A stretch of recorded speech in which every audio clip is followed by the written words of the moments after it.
Bienvenue, aujourd'hui on se penche sur des perspectives, disons assez tranchées et oui, controversées, concernant l'Afrique, son développement, ses réalisations et même la mentalité au sein des communautés noires. Tout ça basé sur des extraits YouTube. Oui, et il faut être très clair sur la source, hein. C'est important.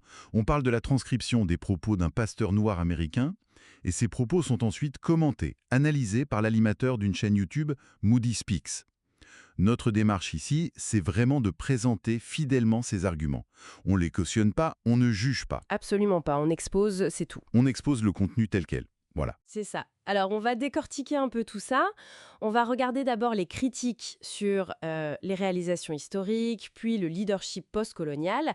Et après, il y a cette idée assez particulière de culture de la maintenance, ou plutôt son absence, selon eux. C'est un point central de leur argumentation, effectivement.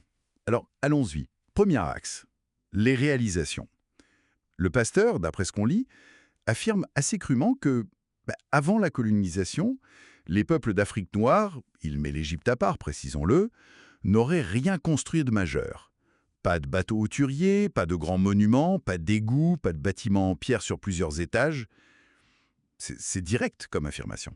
Oui. Plutôt radical, oui. Et ce qui est intéressant, c'est comment Moody Speaks, le commentateur, il rebondit là-dessus. Il souligne que même des inventions qu'on attribue parfois à des personnes noires, il cite le feu tricolore, le masque à gaz. Oui, bien, elles ont été développées en Occident, dans un contexte occidental, sous supervision occidentale selon lui. Et la question qu'il pose, enfin que la source pose, c'est pourquoi ce genre de développement n'a pas émergé depuis l'Afrique ? D'accord. Et pour illustrer ça, la source donne des exemples concrets. L'Afrique du Sud, Oui. dont le succès, selon le pasteur, serait dû à la présence blanche. Et il critique durement la période post-Mandela, criminalité, maladie, mauvaise gestion. Et puis il y a le Nigeria, riche en pétrole, mais où une partie de la population manquerait de nourriture, l'électricité serait pas constante, générateurs obligatoires, quoi. Et les infrastructures, les routes, les bâtiments complexes, ça dépendrait d'entrepreneurs étrangers. Voilà, ces exemples sont là pour, du point de vue de la source, montrer un décalage. Un potentiel qui ne serait pas réalisé, en quelque sorte. On en vient alors au deuxième thème, la critique du leadership et de ce qu'ils appellent la mentalité.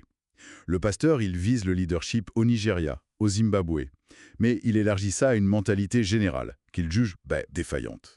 Il dit même que l'homme noir ne comprend pas le monde. C'est très fort. Oui, ce sont des mots très durs.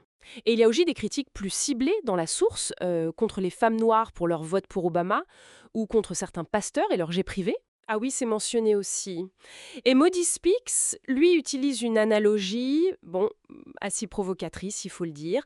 Il dit en substance, prenez un pays africain, donnez-le aux Japonais, aux Chinois, aux Blancs. En 10 ans, c'est le paradis.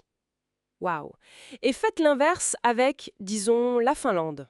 Ce serait un trou à rats, c'est son expression.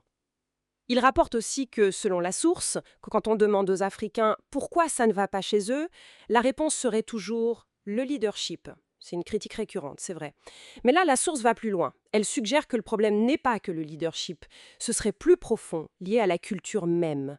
C'est là qu'arrive cette idée d'absence de culture de la maintenance. Exactement. C'est une thèse distincte. L'argument, tel qu'il est rapporté, fait un lien supposé avec la langue.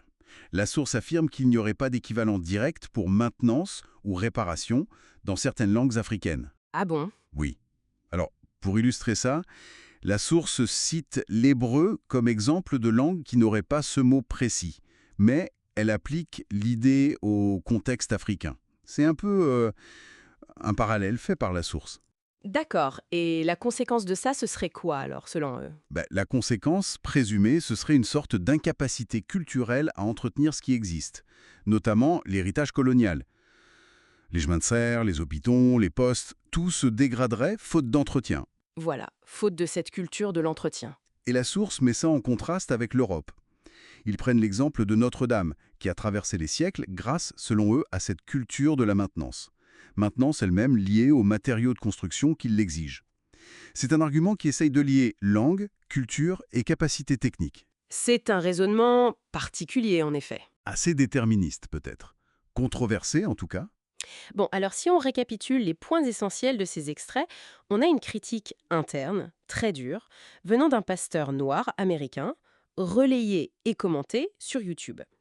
Une critique sur le développement historique jugé insuffisant, sur le leadership post-colonial et cette thèse assez radicale sur l'absence de culture de la maintenance. Et on le redit, notre but ici est juste d'exposer ces points de vue, tels qu'ils sont formulés dans le matériel source qu'on a analysé, sans aucun jugement de valeur de notre part. Exactement. C'est une présentation neutre de ces arguments spécifiques Voilà. et ça laisse une question en suspens pour la réflexion.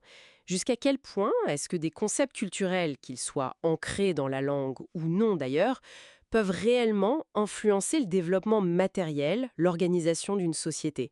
Et surtout, comment on articule ce genre d'idées avec les facteurs historiques, économiques, structurels, qui sont évidemment très complexes? C'est toute la question, effectivement, et elle reste ouverte.